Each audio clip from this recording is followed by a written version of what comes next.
Vivatech 2025, c'est parti!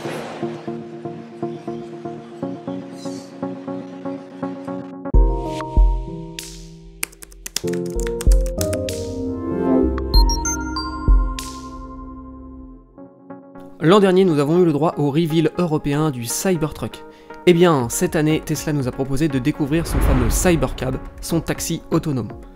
Comme d'habitude, chez Tesla, on a ici un design épuré, avec une ligne lumineuse sur l'avant qui parcourt tout le pare-choc, des portes type papillon qui donnent tout de suite un certain cachet au véhicule, des énormes roues avec des enjoliveurs pleins assez basiques, notez au passage que je crois que les roues c'est du 24 pouces, à l'arrière, c'est aussi très simpliste avec un éclairage linéaire qui parcourt le véhicule dans toute sa largeur.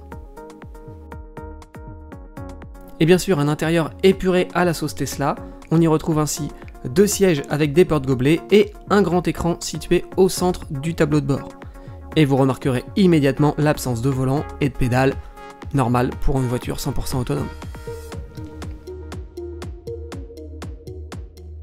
Vivatech, c'est aussi et surtout des robots de toutes sortes. Voici par exemple le robot humanoïde de Tesla.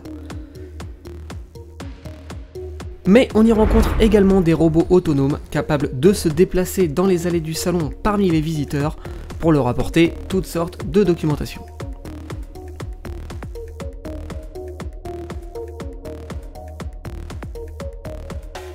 J'ai également eu la possibilité de prendre des nouvelles de Miroca, le projet de chez Enchanted Tools, dont je vous avais déjà parlé lors de l'édition 2024, petit lien en description si jamais vous avez raté ça.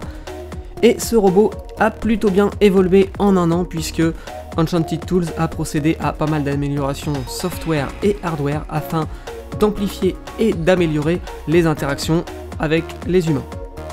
Grâce notamment aussi au partenariat avec Google et l'intelligence artificielle Gemini, il est possible de parler à Miroca, de lui demander d'effectuer certaines tâches comme de noter des rendez-vous dans un agenda, réserver une chambre d'hôtel, etc., etc. Les robots à 4 pattes étaient également de la partie et c'est assez fascinant de voir à travers les années à quel point leur déplacement s'améliore, leur équilibre aussi, etc. C'est toujours impressionnant. L'autre gros point phare du salon, c'est sûrement l'IA, bien évidemment, l'intelligence artificielle, comme vous pouvez vous en douter.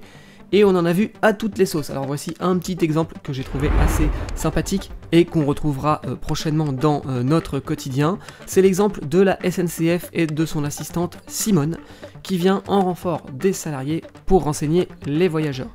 Demandez-lui simplement comment vous rendre à Lyon, par exemple, et elle vous indiquera toutes les informations nécessaires, et pas seulement les infos relatives au train, mais également comment vous rendre à la bonne gare, etc.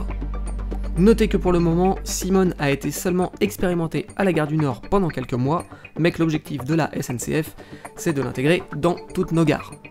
On a retrouvé également cette année beaucoup d'innovations autour de la mobilité et du déplacement. Alors je vous ai proposé il y a quelques jours une petite vidéo sur le véhicule à 4 roues avec un guidon de chez A-Motion, donc vous avez pareil petit lien en description si vous n'avez pas vu cette vidéo.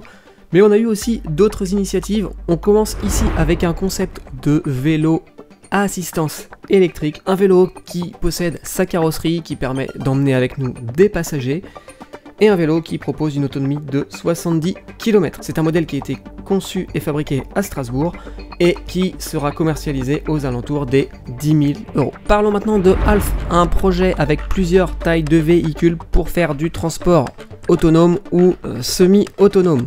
Les différents modèles peuvent aller jusqu'à 35 km/h. Il y a plusieurs prototypes de taille L2 à L7. Ils peuvent transporter jusqu'à 400 kg avec une autonomie annoncée de 200 km à 25 km/h avec 150 kg de charge. Ces véhicules peuvent se suivre par nombre de 5 et créer ainsi un petit train pour pouvoir convoyer plusieurs colis, etc. sur le même chemin.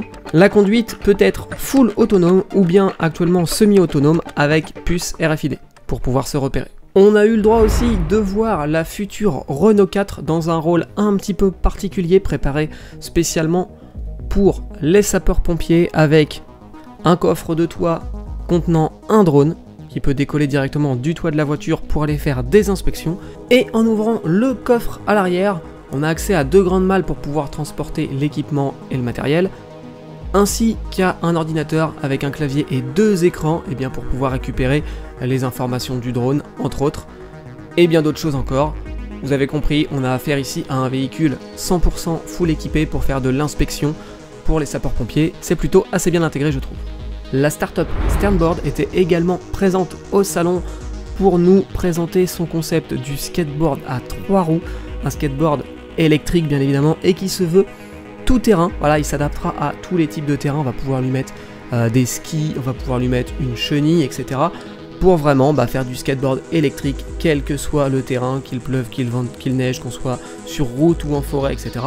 On pourra adapter ce skateboard électrique pour pouvoir rouler tranquillement partout où on en a envie. Et enfin, pour terminer cette vidéo, je vous partage une petite expérience que j'ai pu réaliser lors du salon, une expérience d'immersion 3D à base de caméras de fond vert et de monde construit en 3D par le créateur de contenu Théo Audio, et franchement c'était assez sympathique, le rendu était plutôt amusant.